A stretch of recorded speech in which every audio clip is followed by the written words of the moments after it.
সিভিতে সবকিছু একটু কানেক্টেড যদি থাকে তার একটা বেটার চান্স থাকে।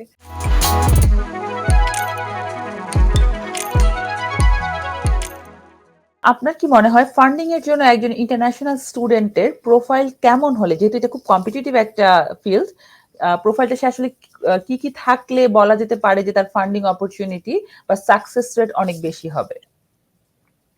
আমি আমার নিজের এক্সপেরিয়েন্স থেকে বলতে পারবো, সবার ক্ষেত্রে জিনিসটা ডিফারেন্ট হতেই পারে। তো আমার এক্সপেরিয়েন্স থেকে, আমার রিসার্চ থেকে আমি যেটা মনে করি আমি সেভাবে আনসারটা দিব। প্রথমত পিএইচডি প্রোগ্রামস এর জন্য অলমোস্ট প্রত্যেকটা PhD program GRE score require করে। তো সেক্ষেত্রে আমি বলব যে ১ম স্টেপই হচ্ছে জিআরই স্কোরটা অনেক ভালো হওয়া।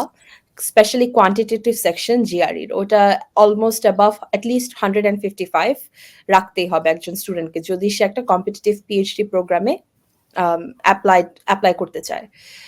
সেকেন্ডলি আমি যেটা বলব সেটা হচ্ছে একটা আ স্টুডেন্টস এর অ্যাপ্লিকেশনে একটা স্টোরি, একটা ধারাবাহিকতা থাকতে হবে। যেমন স্টেটমেন্ট অফ পারপাস এবং লেটারস অফ রিকমেন্ডেশন, এর সাথে আবার স্টুডেন্টের পাস্ট এক্সপেরিয়েন্স সবকিছু কানেক্টেড থাকতে হবে। তো যদি ডিফারেন্ট এরিয়াতে স্পেশালাইজেশন থাকে, সেই ক্ষেত্রে একটা কোহিসিভ স্টোরি বানানো খুবই ডিফিকাল্ট। তো আমি বলব যে কিনা এরকম টপ পিএইচডি প্রোগ্রামস অথবা ওয়েল র‍্যাঙ্কড মাস্টার্স প্রোগ্রামস এ এপ্লাই করছেন, তার সিভিতে সবকিছু একটু কানেক্টেড যদি থাকে তার একটা বেটার চান্স থাকে।